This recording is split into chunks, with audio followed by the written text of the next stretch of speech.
What a DrupalCon. This has been fantastic, and well done to all of the Kuoni Congress staff, represented here by Cecilia. Thank you for organizing something that has been really special. Thank you very much. And it's traditional at DrupalCon to give a bunch of flowers to the organizer, but that's difficult at a virtual one. So I'll send you later. I'll send you a little cactus of some description. I'll send you something.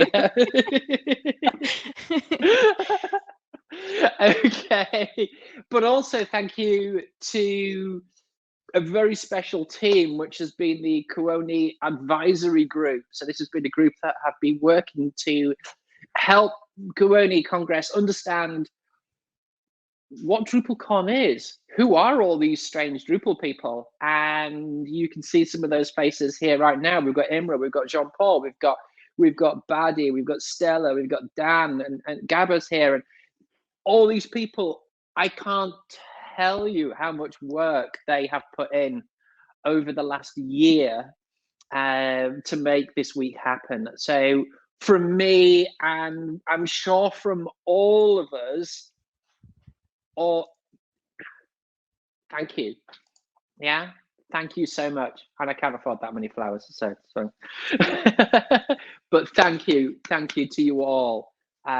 You have put together an event that has been well organized, well publicized, got some great opportunities to learn, because we've all been learning at sessions, great opportunities to meet people. You've had a huge number of scholars come. What was it, 65 in the end on scholarship places? That's incredible. Yeah. So you should really be all very proud of what you've done this year. Right at what we hope is the end of having to do things on a screen. Oh, goodness me. Do you think we can really look forward to seeing each other in person in the future?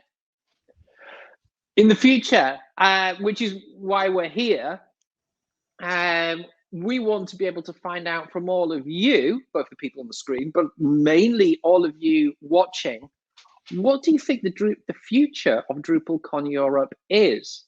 It's a very special thing to all of us. Otherwise, we wouldn't be here. So what we're really wanting to do is get some questions going in the Q&A, which is where I'm going to be watching. I can't see the chat and the Q&A at the same time. So in the Q&A, are there any questions you would like me to pose to these people here on the advisory board and Kuoni Congress themselves about what do we do for the future of DrupalCon Europe? I'm going to start. And Rachel, maybe while people are thinking about questions, because I have the opportunity just now to show you a little bit what is happening here. Go on. Because I am currently at one of the camps. So we've seen a lot from Netherlands, from Drupal Jam. We've also seen a little bit here from actually a camp happening in Belgium. And I'm just going to take you. There's a keynote happening. The Mautic keynote. Yeah. And there's 75 people here. They were allowed to come. And I'm going to go and say hi to them, okay? Okay, let's see her.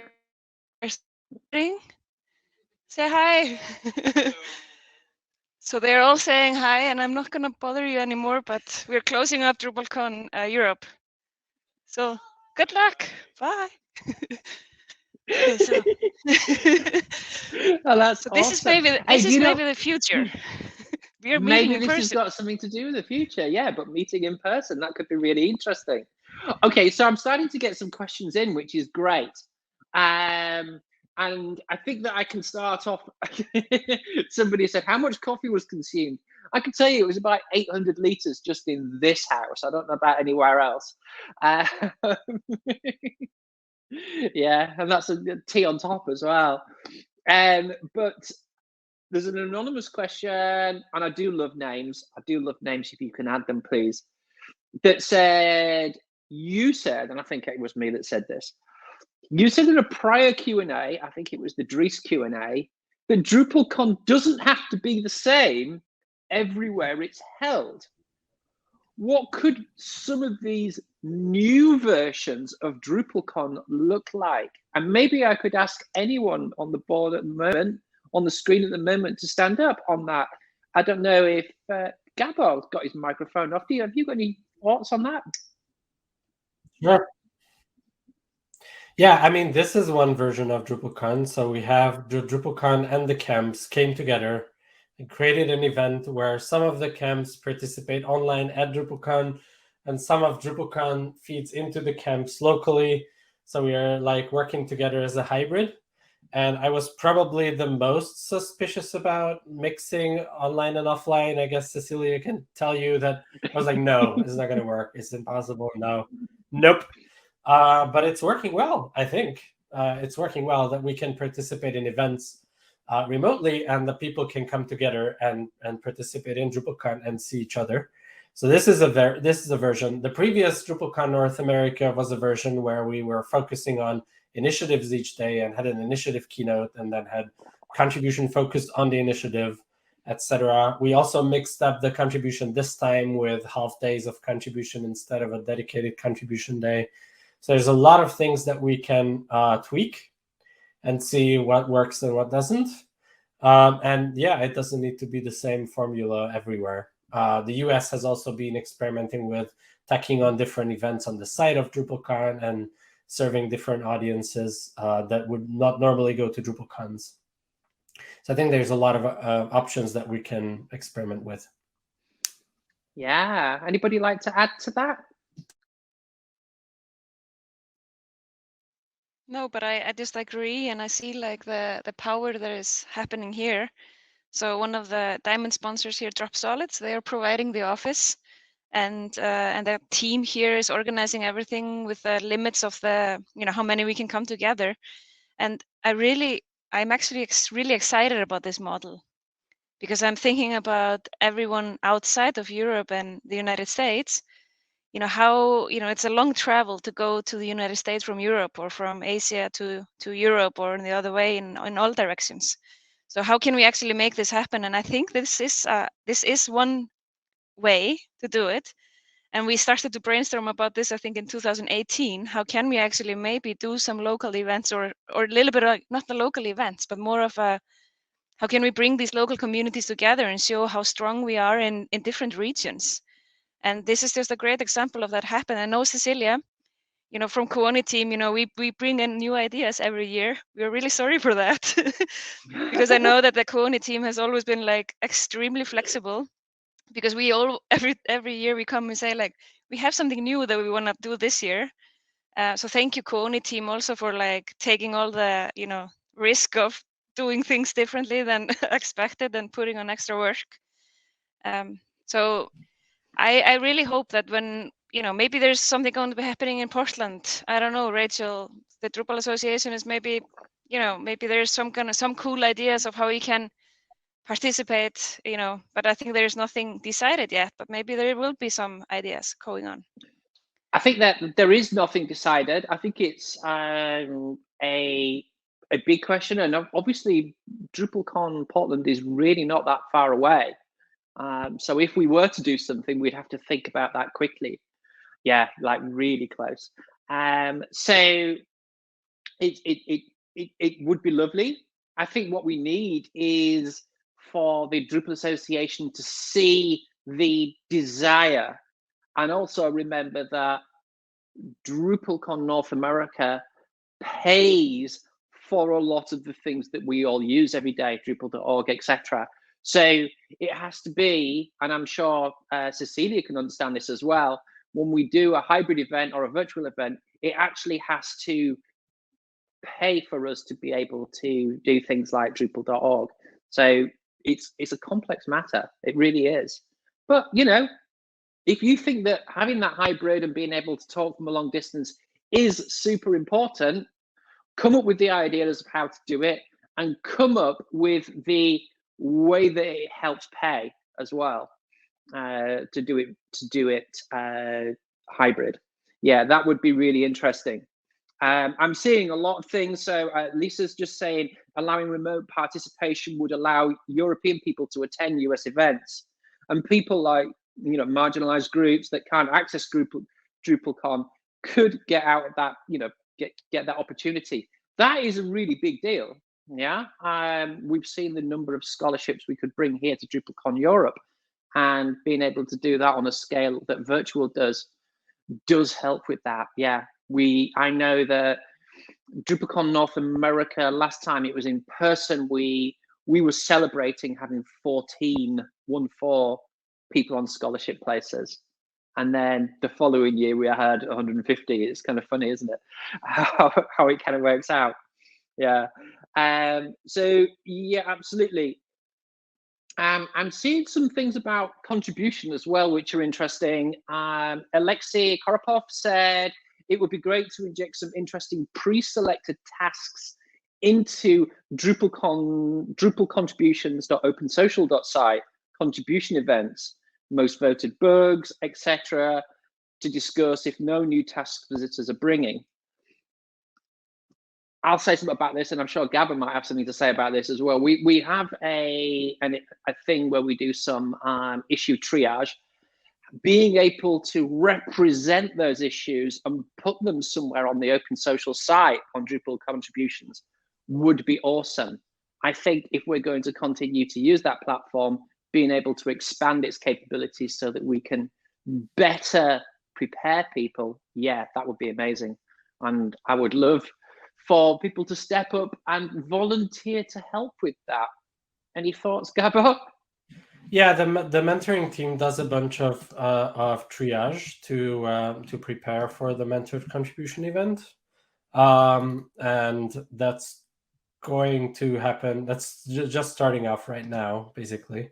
So people who are here and are interested in mentored contribution, once we are done here, can go over to drupalcontributions.opensocial.site and find the mentored contribution event there and join it's a big blue button video session. They can join there and work with the mentored contribution team. But yes, we could also involve more of the initiatives to come and suggest issues to work on for people in these contribution events. So I think we can definitely have a place to improve there in the future. Sounds great. I'm seeing a couple of questions about locations. It seems that our audience, the people who are listening and participating today, are very keen to come to in-person events, which I'm sure will make Cecilia very happy. And I've seen people talk about, why don't we look at places where we do DrupalCon Europe? I've seen, why is it always in Western Europe and not in what's often called Eastern Europe, Poland, Ukraine, etc.? And I've also seen another question around, how about India? Any thoughts on that type of thing, Cecilia? So we are not, we are open to any suggestion, of course. It's always easier for us to have a local community also supporting the project. So like we've seen through this event that when we have local communities involved in the project, it's always better and easier, and we can see the strength of the community thanks to all the countries that we have. So of course we're always waiting for volunteers to step up and tell us that yes, the local community will be there and we will support you, and we can make that happen. So we are taking all the suggestions, and I think this is the reason why we're having this discussion right now, because we want to bring whatever the community is waiting for. So right now we are definitely waiting for an in-person event next year. That is for sure. We are looking for it, and we are finalizing all the details. And of course, we will let you know as soon as possible. And you can follow us on social medias and on the website. We will make sure that you're all aware of what's going on. So your help is always waiting here. So Yeah, we So- will do our best. So maybe to add to this, Kuoni is licensed from the Drupal Association to do DrupalCon Europe. And therefore, like, I've seen a couple of chats about, going somewhere else outside of Europe. So at the moment, like, that would be a discussion that we would have to ask for the Drupal Association, because the Drupal Association is actually responsible of organizing DrupalCon per se. We all remember in 2018 there was no DrupalCon in Europe. That was called Drupal Europe for a reason, because the Drupal Association has this format, DrupalCon. So I think, like, this is a great idea that I saw there of making DrupalCons happening in other locations outside of Europe as well. So, and that should be something that we should say to the Drupal Association and ask for that. And just like Cecilia said, the reason why Kuoni was chosen as a licensing partner 3 years ago was actually because they have presence everywhere in the world. And I think Cecilia is sitting now in Prague, which is one of the headquarters, even though, Cecilia, you don't live in Prague. No, I live in France. I am French. But I came here to see my colleagues that are working from Prague, indeed. Exactly. So I know that, we've talked about these locations. We wanted to be in Barcelona 2 years ago. And then we said we were going to go to Barcelona again this year. And then, of course, I think many of us are still dreaming of going to Barcelona, especially me, because I love that city. But I know that Sometime. but I know that Kuoni also has like a strong team in Prague, for example, and in very many other locations. So it will all probably depend on, like, how can we travel. We were just talking about that earlier here. Ruth was coming from the UK. There's tests needed. There's all kinds of stuff that is needed to be able to come over to Belgium, even though it's very close to each other. So I think this all needs to be put into the mix. And this team here, as long as, together with the Drupal Association and Kuoni, we probably sit down, I think, in 2 weeks again, where we start doing our weekly meetings again, organizing. And if anyone here is interested in joining the advisory group, please come and contact us here, because we need more people to help us organizing this all. And I want to say one more thing about it. Sorry, it's a little bit long, but Rachel, you said in the beginning that, like, this team here has of course done a lot, but we just have to, like, give huge applause to the people who are actually organizing the program. So Sophie, Dan, and Reuven, they were leading the program team. And there's a big group of people that was actually reviewing every single session that came in. I don't know, Dan, how many sessions did we have this year submitted? Probably many more than we actually could accept, correct? Yeah. So I don't know the number, but yeah, there was quite a few that we had to pick from, and the program team really worked well to get everything done just in time. There were a few, changes to the program towards the end where we added an additional track by mistake, but it turned out okay. So yeah, and I'm sure everyone's happy that everything's recorded, that they can go and watch the replay for the next month or so. Yeah, and Dan, like, if anybody needs consultancy of how to handle Miro boards to make, like, all kinds of stuff, speak to Dan. I think he was like, Dan and Reuven and Sophie, they were just like, they were managing this in a way that I've never seen before. So good work, Dan and team, and everyone in the program team. Yeah, and a huge thank you for all the track team, because we know that all the reviewing was also happening during the summer, and it was a hard period for everybody, so a big thank you for everybody. It was hard work, and we had, I would say, I think more than 250 submissions, if I remember well. So, like, it was a lot of sessions to review. A lot of sessions in the makers and builders track that needs to be to be known for sure. And I think it's like where we have the most submissions every year. So the team needs to also get support to review all those sessions, because it's a lot of work, but it's building an amazing program. So thank you so much for that. So also, like, Yeah. I think Cecilia, is it not correct that we had, like, maybe I'm spoiling something, maybe you're going to say it later, but we actually had, like, more attendees coming this year to DrupalCon Europe than last year, correct? Exactly. We are exactly 934 participants registered Wow. this year. So this is a great number. That's incredible, and that's quite a jump up, isn't it? Because it was 800, only just 800 last year. Yes, exactly. Yeah. Yeah, so that's Awesome. fantastic. We have a growing community and people who are really, really enjoying this format. Although they do buy tickets at the very last moment, I Yeah. know that much. It's not easy. I think we have to do the integrations also a little bit, work on all of that, so it's less work. But I have to jump off because there is another keynote starting here, and I think I'm part of that one, so I need to go. I want to really thank well, you, thank you. but I would know that you will answer all these questions. But greetings from Ghent and Wim. I see Wim is here in the chat. He's also over there. I'm gonna come over to you. Bye. Thank you so much, Betty, and say hello Okay, to everybody in Belgium. Oh, the question's moved. Where's it gone? I did have a really great question from Jamie Shields, which I think I'd love to ask. I don't know, John Paul to begin with. While we're all looking forward to in-person events, what are the good aspects of virtual events that we've now seen that we can bring with us?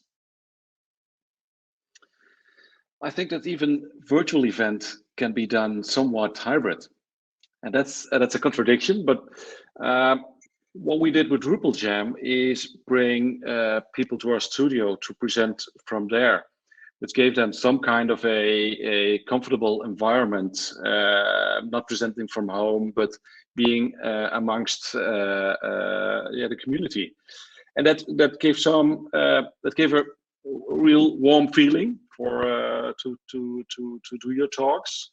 So I think that there can be an aspect of that in future cons where you can make it accessible for people all over the world, but still have an in-person event. So you can, you have more people join in and be more inclusive. Yeah. Anybody else want to add? Stella, maybe? Yeah, I think one of the great things about the virtual event is that, people from all around the world can join, and you don't have the expense of, flights and accommodation that may, put up barriers for some people, or visas. But at the same time, I really can't wait to get back to an in-person event, I have to say. And if I may add to that, because a lot of people are still holding back on coming because it's yet another online event and it's yet another something behind the screen. Everybody's busy, and they don't really take the time to follow it all. So I think the group could be bigger if you can accommodate both. Do you think we have people who have come this week who would not have come if we were in Barcelona? I think for sure, yeah. Yeah. Yeah, Definitely. Yeah. That hybrid thing is starting to sound more and more a worthwhile thing to do, because we're attracting two audiences, or two personas, shall we say. Yeah? Sounds interesting. Sounds very interesting, actually. I am seeing a lot of questions which are really kind of statements around, hey, hybrid events are going to be the future, and I see that as being really useful for various different people. I'm also seeing quite a lot around, don't stop doing virtual events, but absolutely, yes, we want to be in person too. So that is really interesting. Particularly from a inclusion point of view, is coming up a lot. I'm also seeing a couple of places. I've got an anonymous one here in the initiative keynote. Colleen Clarkson mentioned that they're building an event website platform. Maybe they could be using some of the great work that was done for Drupal Europe, which had its own website built on Drupal 8, it would have been then, but that exists, and it is actually in a Drupal project, isn't it? Is it in Drupal Europe website? So Drupal. Yeah, it's a Drupal Europe website project. So when we finished the event, we exported the whole website and we put it up on Drupal.org for anyone to build off of. It was not really built as a starter kit or like a reusable website, But we thought that since we built it anyway, it's easier to, or it's better to share it with the community so they can use it to potentially build off of it. And it has a lot of interesting things, like we've had a whiteboard, projected whiteboard thing. We've had solutions for digital screens to display the program both at the rooms and in the hallways. And we have a lot of these components built out in the site that were really powerful. Okay. Thank you. I think we're going to be soon running out of Yes, time I think because so. there is contribution There is starting, contribution mentored contribution. starting. And I just wanted to maybe share my screen for a second to show you the results of the Yeah. beautiful photo booth mosaic that we've built this year again, thanks to all of you. Even if we would love to do the group photo in reality, then we have it here. So let's try to see if that works. Here we go. Ooh. Nice. So And that's actually, everyone's photos in there. like that's everyone's photos. Well, of course, like Wow. last year you have double pictures in it, Yeah, but that's how it makes. So you see like the beauty of everybody building this event together, and all those countries represented in the skyline. So that's the beauty of Eurovision DrupalCon this year. So thank you for Wonderful. participating in it. Thank you very much. And thank you to you all for everything you've done. From the Drupal Association, we're amazed at everything you've done this year, and to be so successful with it as well is great. It's fantastic. So thank you very much. So yes, as people have said, we do have some mentored contribution for people who want to try that out for the first time. We have some mentors going into the Drupal contributions platform now. So what you can do is, it's on a different platform because we always make sure that contribution is free to attend. So even if they did not have a DrupalCon ticket, people could go to those events, which was the reason the platform was separate. So drupalcontributions.opensocial.site. When you go in there, you'll find a bit that says Europe 2021. And there is an event called Mentored Contribution. It should be linked, and I'm sure someone can post it into the chat for me. Once you enroll into that event, you will get a big red button appears that says you can join the meeting. And when you join the meeting, you want to head over to room 1, where there will be people there waiting to find out what your experience is and direct you to a mentor room that suits you best.